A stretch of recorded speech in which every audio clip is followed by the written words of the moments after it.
व्यक्तिचित्रण, कल्पना एखाद्या तमाशातल्या बाईसारखी मजबूत बांध्याची, मध्यम उंचीची, गोरी पान कल्पना, छानसं नाक, तिशीच्या पुढची असून ही गालावर लालिमा, मधून भांग पाडून भरगच्च अंबाडा बांधणारी, कपाळाच्या दोन्ही बाजूला केसांचे गोलगोल आकडे करून सोडलेले, मध्यम आकाराची चांद टिकली लावलेली, कानात झुमके, गळ्यात खरं की खोटं माहीत नाही पण भरगच्च मंगळसूत्र, आखीव रेखीव बांध्याची. तिला पाहताच एखाद्या पुरुषाला तिची भुरळ पडावी. दिवसभर पानखाण्यानं तिचे ओठ लाल दिसायचे, तर उन्हाने चेहरा लालबुंद व्हायचा. चालायला लागली की तिचं तारुण्य मुसमुस करायचं. अन हा मिस्त्री काळा काळा कुट्ट, 6.5 फूट उंचीचा, पुढचे दात बाहेर आलेले, सपाट चट्ट दाढी करणारा, मोठाले डोळे. याला पाहिलं की वेस्ट इंडिजच्या पॅट्रिक पॅटरसनची आठवण व्हावी व हा मैदानात उड्या मारतोय असा भास व्हावा. अरबाट ताकदीचा गडी, हातानी 12 mm सळी वाकवणारा, 100-125 किलोचा दगड 3 फूट खड्ड्यात एकटाच टाकणारा. दगड स्टेवरती बरोबर बसला तर बरं, नाहीतर पुन्हा बाहेर काढणार व पुन्हा फेकणार. त्याच्या हाताचा एक एक पंजा 1 फूट घेराचा होता. याला पाहिलं की भीती वाटावी असं व्यक्तिमत्व. आणि ही एवढी नाजूक गोरीपान कल्पना याच्या पाठीमागे दररोज कामाला का जात असेल, हा मला पडलेला प्रश्न. बरं, या गोष्टीशी आपल्याला काय देणं घेणं, आपल्या कामाशी मतलब. द्राक्ष बागेचा मांडव घालून झाला म्हणजे बस. ही याच्या मागे का येत असेल, हा तिच्या मागे का गोंडा घोळत असेल, या प्रश्नाची उत्तरं हळूहळू सापडू लागली. पहिल्याच दिवशी मी यांना कामाला आणायला गेलो. तासगावच्या डवरी गल्लीत तिथल्या बऱ्याचशा बायका पुरुष दररोज मजुरीला जात. कोण गवंड्याच्या हाताखाली तर कोण सेंटरिंगच्या कामावर, द्राक्षाच्या बागेचा मंडप घालायला तर कोण मंगल कार्यालयात जेवणाची ताटं धुवायला. इथल्या बऱ्याचशा बायकाही दिसायला तरतरीत, परपुरुषाबरोबर कामाला जाणाऱ्या, अनेकांना झुलवा लावणाऱ्या. बऱ्याचशा आख्यायिका यांच्याबद्दल लोकांनी रूढ केल्यात. मी पहिल्यांदाच या वस्तीत गेलो. प्रत्येकाची सकाळी मजुरीला जायची धांदल उडालेली. मी दबकत गेलो. मला मुंबईच्या धारावी झोपडपट्टी एरियात आल्याचा भास झाला. मी एका म्हाताऱ्या बाईला विचारलं, इथं कल्पना मावशी कुठं राहते? तिनं मला वर खाली न्याहाळून बघितलं. कुठनं आला असा? नाही, त्यांना कामाला न्यायला आलो आहे. तिनं तिथूनच हाक मारली, ए कल्पे, हा बाबा तुला मावशी म्हणतोय बघ.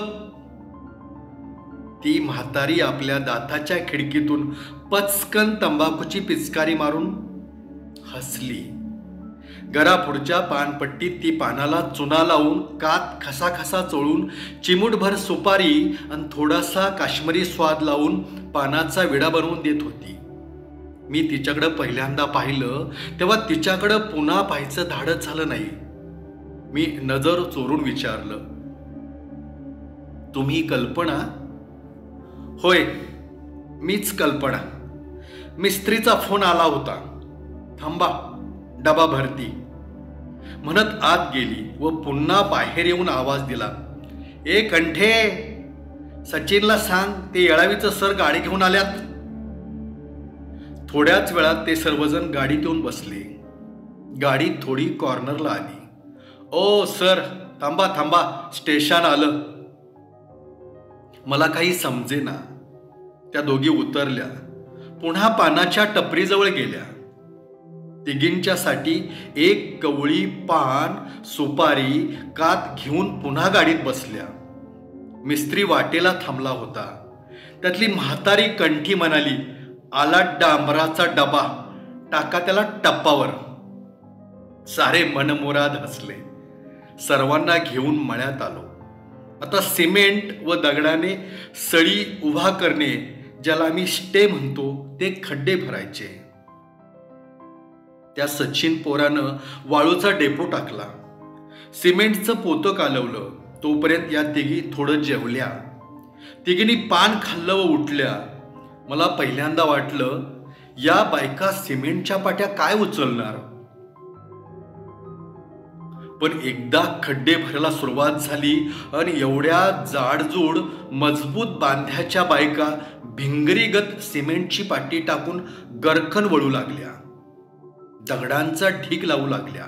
एखाद्या गड्याला लाजवेल अशा सिमेंटच्या पाईप उभा करू लागल्या. वस वस वस करणारा मिस्त्री दगड भरून घाईला आला व कंबर धरून उभं राहू लागला. मिस्त्री उभा राहिला की कंटी म्हणणार, भागलं ग भागलं. बघता बघता 8-10 खड्डे भरले व मी आश्चर्यचकित झालो. त्या कष्टाचं काम करणाऱ्या या स्त्रिया, ज्यांच्याबद्दल समाज वाटेल ते बोलतो, आता 2-3 दिवस सलग आल्यानं थोडी भीड मोडली. मी घाबरत घाबरत बोलत असे. त्या मात्र बिनधास्त बोलायच्या. कामाचा 1 हप्ता झाला की 10-15 मिनिट बसायच्या. मग यांच्या चेष्टा मस्करीला सुरुवात. यांचं बोलणं म्हणजे अश्लीलतेचा कळस असायचा. कधी कधी मला वाटायचं, या बायका बोलतात हेही मराठी भाषेचं सौंदर्यच आहे. त्यांच्या त्या भन्नाट शिव्या, शारीरिक संबंधावरचे विनोद, सारं काही अफलातून असायचं. मग मिस्त्री कल्पनाच्या मागे किती वर्षापासून आहे यावरही विनोद व्हायचे. यावर कल्पना खळखळून हसायची. ती कंटी नावाची म्हातारी बाई मिस्त्रीला बघून नेहमी म्हणे, ए कल्पे, बघ तुझा अमिताभ बच्चन आला. ती पुन्हा हसण्यावारी न्यायची. थकून सारेजण बसले की मिस्त्री पेरू तोडायला जाई. मग कंठीचं सुरू, ए कल्पे, ए कल्पे, बघ तुझा राघव गेला. मिस्त्री पेरू आणायला गेला की चर्चा सुरू. मिस्त्री पहिला पेरू कोणाला देणार आणि तोही पेरू कल्पनालाच आणून देणार. तो सारखा कल्पना कल्पना करायचा. खरंच या दोघात काहीतरी असावं अशी शंका यायची. मिस्त्री झोपला की कंटीचं सुरू, कल्पे, ए कल्पे, जळलं ग जळलं, माझ्या नाकातलं कॅस जळलं ग. मला हसू यायचं. गमतीशीर बोलूनही या बायका जीवनाचा किती आस्वाद घेतात. पण त्यांच्या या अश्लील बोलण्याला वासनेचा गंध नव्हता. मिस्त्रीनं बांबू उभा केला. पाटीत घाल की, ए सच्च्या, सिमेंट वाळू चांगली घुसळ घुसळ. अगं बाई, चुंबळ घाल की, पाणी गळतंय. तुझ्या टिकावाला धारच नाही. काही दचक्यावाच पाराचा ठोंबा आहे. भरलं ग भरलं, एकदाच डबरं भरलं. मिस्त्री कवाच्यानं कुचतूया. या प्रत्येक शब्दाला अश्लीलतेची विनोदी झालर असायची. शारीरिक श्रमाचा थकवा घालवण्याचं त्यांचं हे बोलणं एक माध्यम होतं याची जाणीव हळूहळू होत होती. आता 5-6 दिवस झाले मी त्यांना आणायला व सोडायला गाडी घेऊन जात असे. कल्पनाची व इतर सर्वांची चांगलीच ओळख झाली. मी कल्पनाला विचारलं, तुमची आणि मिस्त्रीची ओळख कशी काय? सर, ओ सर, आम्हाला ना जमीन, ना गुरं, ना ढोरं. कुठंतरी कामधंदा करून खायचं. आमच्यातल्या बऱ्याचशा बाया सेंटरिंगच्या कामावर सलाब टाकायला जातात. ह्यात ह्यो बाबा द्राक्षाचं मांडव घालतो, यातनच वळख झाली सर. 10-15 वर्ष झाली ह्याच्याच माग. तोर कंठी मध्येच बोलली, आणि ह्यो कोळसा ह्याच्या माग. नाही ओ सर, नाही. तो कसा बी असू दे, पण मनानं लय चांगला आहे. ह्याच्यामुळे रोज 300 रुपयाचं काम मिळतंय. नाहीतर आम्ही काय खायचं? आमच्यातलं गडी कुठं इस्टो रिपेअर कर, नाहीतर छत्र्या रिपेअर कर, नाहीतर बहुरुपयाचा धंदा कर. दिवसभर सर दारू ढोसायची आणि पत्त्याची पानं कुटायची, आणि 4-2 रुपये मिळालं तर आकडं लावायचं. दुसरा धंदाच नाही. आमची जात डवऱ्याची. शिक्षणाचा गंध नाही सर आम्हाला. मला तुमच्या जातीशी देणं घाणं नाही. मला एकच जात माहीत, माणूस नावाची, व एकच धर्म माहीत, मानवता नावाचा. सर, ते आम्हाला काही कळत नाही. पण आमची लोक खायचं आणि ढुंगणाला हात पुसायचं, सारा परपंचा बाईच्या जीवावर. तोर कंटीनं कुणाला तरी फोन लावला. ए रमशा, हॅलो कंटी, 51चा चौकडा 25नं लाव. अगे कंठे, रमशाला म्हणावं माझं बी 20 घे. मी विचारलं, काय कंटी मावशी, लागतोय का आकडा? नाही मास्तर, काय मेळच लागत नाही. आकडा लागत नाही मग लावताय कशाला? लागत कसा नाही, आज दुररी ओपन होणार. नाही लागू दे, रामशाला झुमकुला खेळती का नाही बघ. बोलत बोलत कंठीनं 3दा पान खाल्लेलं. तुम्ही कितीदा पान खाताय? चोच लाल व्हावी म्हणून. म्हाताऱ्या वयात चोच लाल कशाला? का? माझ्या दिलीप कुमारला मोक्का घ्याय नगू. आता मला यांच्या डबल मिनिंगची सवय झाली होती. मी विचारलं, पण तुमच्यातल्या बायका खूप फॅशन करतात, तंबाखू खातात, कसंही वागतात. कोणती बाई फॅशन करत नाही सर. फक्त आमचं दिसून येतं, इतरांचं दिसत नाही. टेंडर्ड बाया दारू पित्यात, ते चालतं. नवऱ्याला चुना लावत्यात, ते चालतं. आता तंबाखू म्हटलं तर वाईटच, पण सर सवय जात नाही. कल्पना, तुमचं लग्न, नवरा? सर, लहान वयात लग्न झालं. नवरा लई दारुडा, दिला सोडून.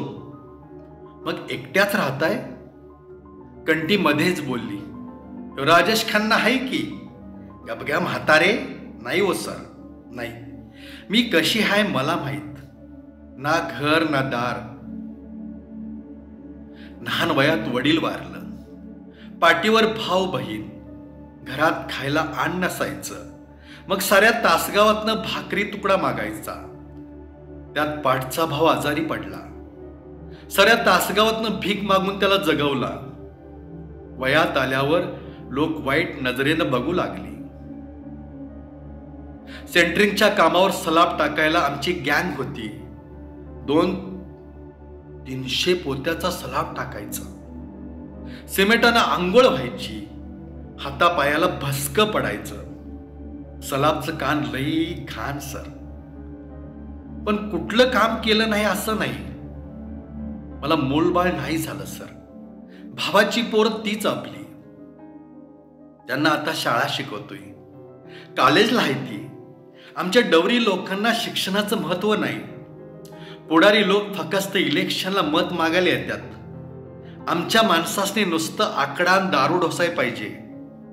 पण आमचं घर रेग्युलर आहे सर. भाऊ पानपट्टी बघतो. सारं किडूक मिडूक ठेवलंय. 600-500चा धंदा होतोय.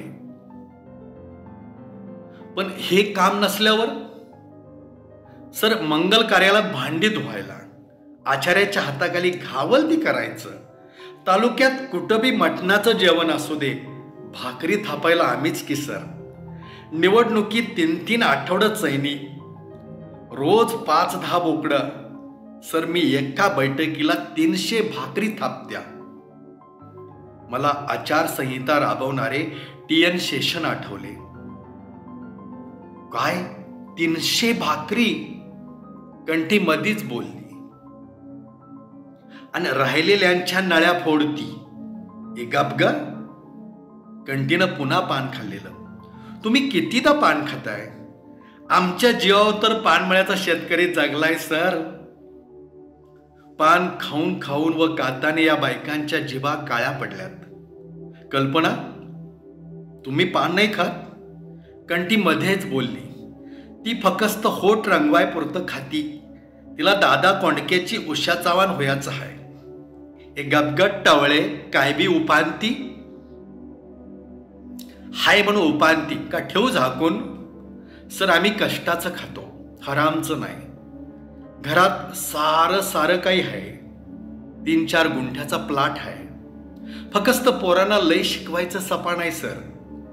आता 10-15 दिवस झाले ही सारी गँग दररोज आणायला व सोडायला जात होतो. मला बघितलं की कंठी मावशी विनोद करायची. एक कल्पे वराड न्यायला मोराळी आला बघ. आता मलाही विनोद सुचू लागले. कंठी मावशी नवरा नवरी कोण? ही काय धर्मेंदर आणि हेमा मालिनी? सारी जण खळखळून हसायची. कंठीला धर्मेंद्र, राजेश खन्ना खूप आवडायचा. सायरा बानू माझी मैत्री नाही म्हणायची. हेमा मालिनी पाठची भन, रेखाला वनवाद झाला म्हणायची. दिवसभर हसणं एवढंच ह्यांचं काम. या समाजातल्या बायका सर्व कामं पुढे येऊन करतात. इतर स्त्रियासारखी मोठेपणाच्या बुरख्यात अडकलेली घुसमट यांच्या वाट्याला नाही. नवरा नाही आवडला, नाही चांगला वागला तर गेला उडत म्हणणाऱ्या, फॅशन करणाऱ्या, एखाद्या सळसळणाऱ्या नागिनीसारखं चालणं, पान खाणं, खोटे का असेनात पण भरगच्च दागिने घालणं, स्वतःला कायम तरुण ठेवणं, यासाठी यांचं आयुष्य. यांनी कमरेवर हात ठेवून पुरुषाकडे पाहिलं की तो वेडा झाला म्हणून समजा. मी एकदा कल्पनाला धाडसाने विचारलं, कल्पना, ही कंठी मावशी तुम्हाला मिस्त्रीवरून सारखं चिडवते, तुम्हाला राग नाही येत? ती बिनधास्त बोलली. त्याचं प्रेम आहे माझ्यावर. काय? अहो सर, तुम्हाला सांगितलं का नाही, गेली 10-15 वर्षे झाली त्याची आणि आमची ओळख. ह्याच्यामुळं पोटाला 4 घास मिळते. ती ह्याच्या मनात काय आहे मला माहिती नाही, पण प्रेम काय फक्त दिसण्यावर करत्यात वय सर. लहानपणापासून हजारानं टोनग बघटल्यात, पर कणव दिसती ती एखाद्याच्या नजरेत सर. त्यात वाईटपणा नसतो. आणि दुनियाला मारा गोळी कोणचा रांडचा घरात नसल्यावर आणून देत नाही. आम्ही जगाची काळजी नाही करत सर. इतर समाजाच्या बायासारखं आमचं नाही सर. आमच्याकडं वर तोंड करून बघायला. कंठी मध्येच बोलली. खुट्ट्यात दम लागतो सर, खुट्ट्यात दम लागतो. धन्यवाद.